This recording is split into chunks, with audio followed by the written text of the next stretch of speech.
Hey everyone, it's Tarekith again, and I wanted to take a little bit of time here to kind of revisit the DSi OB6. I posted a review online a couple weeks ago, and after it was already online, I realized there were some things I wanted to talk about that I hadn't really talked about in the video.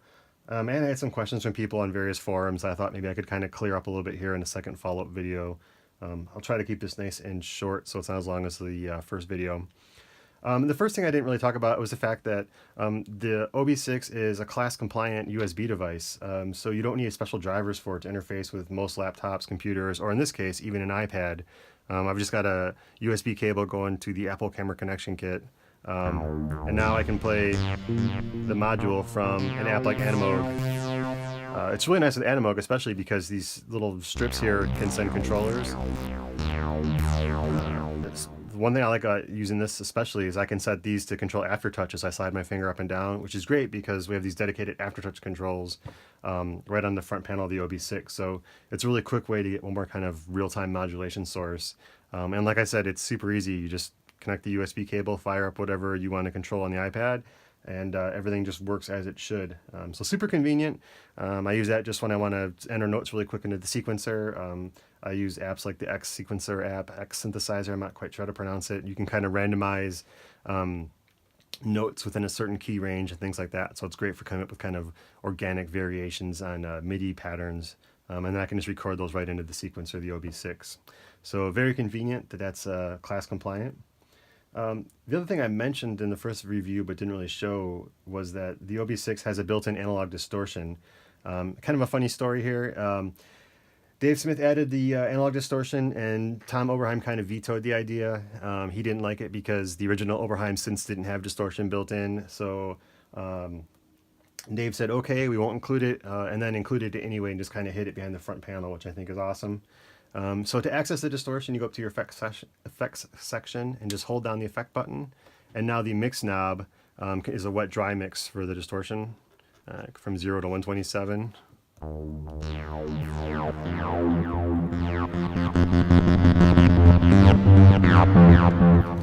Fully analog distortion, there is quite a bit of volume increase with that, but luckily we have this program volume. We can just turn it down per patch and then resave the patch if we need to. I find the distortion great. It's nice and warm. It's not crazy over the top, but it does get quite gritty if you need to at the extremes. Kind of good for roughing up bass lines or dirty melodic sequences, things like that. Again, to access that, you hold the effect button down and then just turn the mix knob. I also noticed that that's used quite a bit in the factory patches as just like a volume boost. A lot of the factory presets are pretty loud, and I couldn't figure out where the extra volume was coming from. The mixer, everything was turned up in the mixer, and the program volume was up all the way. But if you just add a little bit of distortion, like just 10 or 15, you get quite a bit of extra volume without that quite dirty distortion kicking in yet. So useful tip if your patch is really good, but just a little quiet in the mix and you want to boost it a little bit. A tiny bit of distortion will warm things up without getting too distorted, and you get a nice volume boost as a side effect.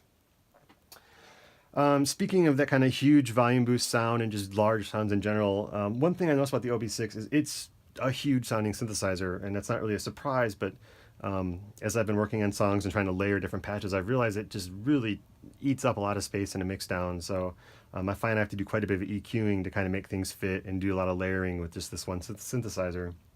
Now, that's not a slight against the synth at all, just kind of pointing that out that this thing will cover the full frequency spectrum, audible and beyond.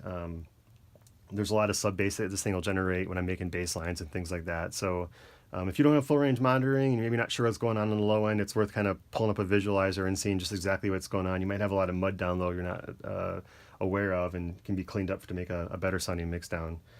Again, it's not really a fault of the OB6, I just want to point that out. This is a huge sounding synthesizer. One of the other things I kind of mentioned was I was having some calibration issues initially. Every once in a while I would just kind of go out of tune slightly, and I couldn't figure out why that was because I've been doing the calibration routines per the manual instructions. To calibrate this unit, all you do is hold manual down and press 0. It'll automatically go through its routine, and you're supposed to do that at different temperature ranges. And as I said in the first review, there's an internal temperature table in here that stores those calibration values and extrapolates it for the full range, giving you hopefully stable tuning. But for some reason I kept getting weird drift and I couldn't figure out why that was, even after doing all these different calibrations. So then I learned that you can hold down manual and press button 3, and what that will do is actually clear out that calibration table stored internally. You can see that the calibration just ended. It doesn't take very long, but Back to the clearing the calibration table, you hold manual and press button 3, it totally wipes it out. Your synth will almost instantly be out of tune. And you have to start that calibration procedure over, making multiple calibrations at different temperatures. But the good news is it fixed my problem. I must have gotten some kind of wonky values stored in the table that was throwing things off. Now that I've reset the table by pressing manual and 3 and done a few calibrations since then, everything is dead stable, and very, very happy with that. Much easier than it was before.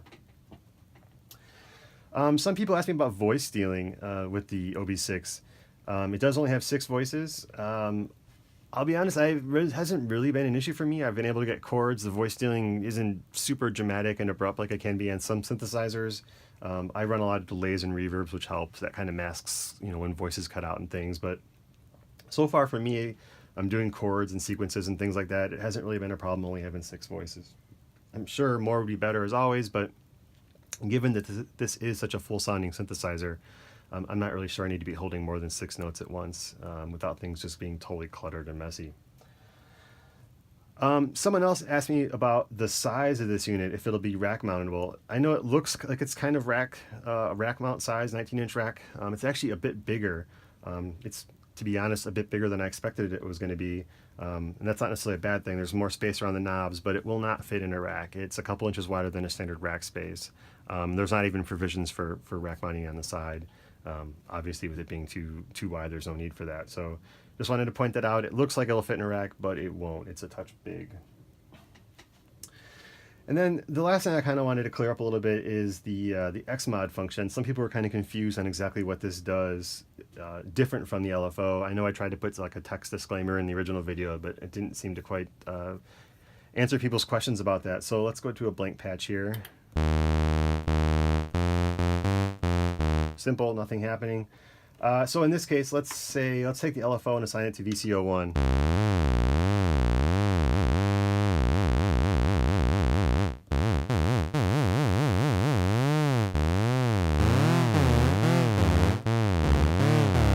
So you can hear as I play different notes, the LFO stays the same. It's just a continuous global LFO. Adding more voices doesn't re-trigger the LFO, doesn't introduce new LFOs. There is just one LFO.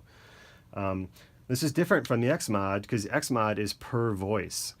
So if we wanted to use VCO2 as an LFO, for instance, doing the same thing.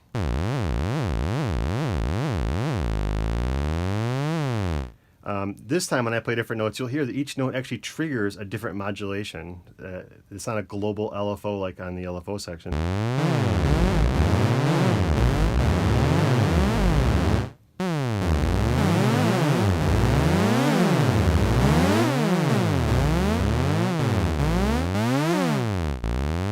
That's the XMod again, and let's go back to the LFO for comparison.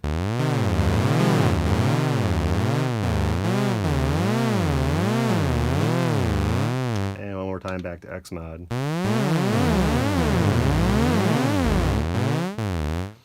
It's not always the most obvious thing to hear, but if you listen closely, you can hear with XMod, every time I press a key, there's like a different LFO starting that's modulating VCO1.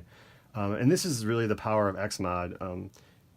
It looks like you only have one LFO or one envelope to modulate all these things with, but it's per voice. And since you have 6 voices on the OB6, it's like having 6 envelopes affecting parameters or 6 LFOs or a combination of those. And again, to remind people, it's not just one parameter you can affect all of them.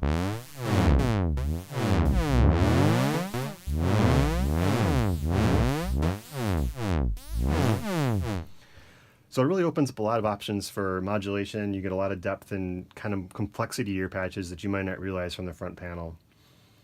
Anyway, so I hope that clears up what the XMod is. The last thing I kind of wanted to touch on was just kind of go over some of the global functions. I didn't really do that in the first video either. There are quite a few things you can do here. The global functions are accessed by holding down the global button. There's basically 2 pages of globals, an upper and a lower page, red and yellow.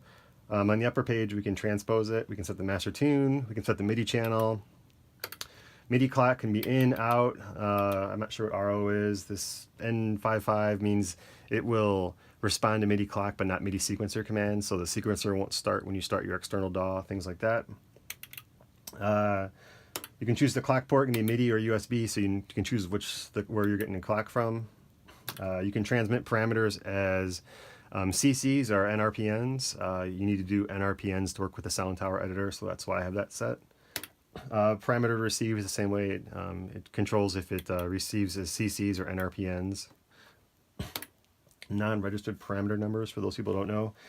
MIDI control from the front panel, you can turn it on or off. MIDI 6X, you can control where it's going to send from USB or MIDI. And then MIDI out again, you can control if it's going to send MIDI clock and things from the USB or the MIDI port. The second page of commands, global commands here, we have local control, you can turn it on or off. There's a sequencer jack on the back, so you can actually start the sequencer with a clock pulse or an external foot switch. You can control how that's set up normal or what kind of foot switch you use with that to actually trigger the sequencer. The pop mode, I talked about this before. There's a jump mode where when you turn the knob, the parameter instantly jumps to that.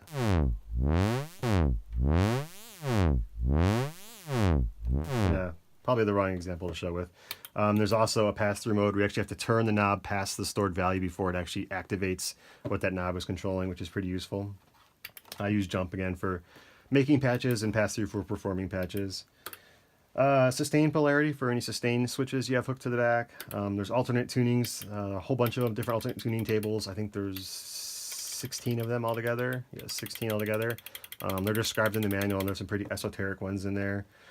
These next two are blank. Those apply only to the OB6 keyboard version, which since I have the module, they don't have the same parameters. The output can be set to stereo or mono, which is pretty interesting. Personally, I love stereo, so I keep everything in stereo. And then you can do program dumps. You can dump individual programs, individual banks, or the entire thing if you need all the user patches or all the user patches and the factory patches. So quite a lot of options here within the global parameters, and just wanted to cover those so people can see what exactly you can do. Anyway, I hope that covers the last little bit about the OB6 and answers some of the questions I got. As always, if you have any questions, put them in the comments and I will get to them as soon as I can. Thanks, and hope to talk to you soon.